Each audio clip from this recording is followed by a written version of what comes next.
ఈ విషయంలో మాత్రం జగన్మోహన్ రెడ్డి నిజంగా క్షమించరానటువంటి ఒక నేరం చేశాడు. రాష్ట్రాన్ని నువ్వు గంజాయికి బానిసలుగా చేస్తున్నావు, రాష్ట్రంలో ఉన్నటువంటి యువతని.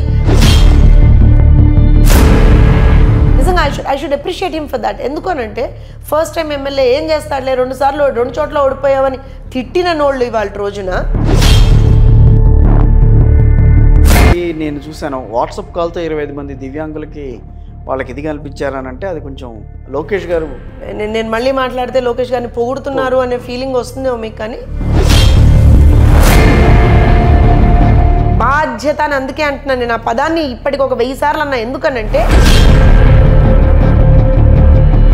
సో ఇప్పుడు 30 రోజుల్లో 30 కార్యక్రమాలు అయినాయి.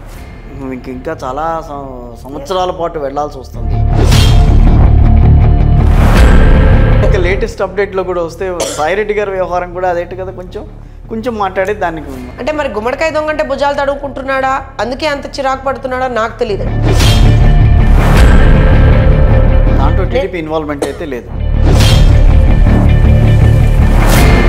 రాజకీయ నాయకులుగా మీడియాకు సమాధానం చెప్పాలి. మనం సమాధానం చెప్పకుండా నువ్వెవడు నన్ను అడగడానికి? ఆ జీవో చదివాడా జగన్మోహన్ రెడ్డి అని అంటే it's a very lengthy GO, I can't read it అన్నాడేమో.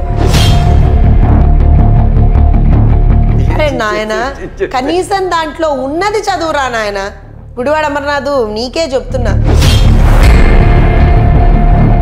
Tuition చెప్తా. నేను టీచర్నే కదండి, ట్యూషన్ అన్నా చెప్తా. రోజుకో 2 గంటలు 1 గంట సేపు ఆ భారతిరెడ్డి గారికి, ఎందుకంటే ఆవిడగా ఆ పేపరును ఆ ఛానల్ నడిపేది.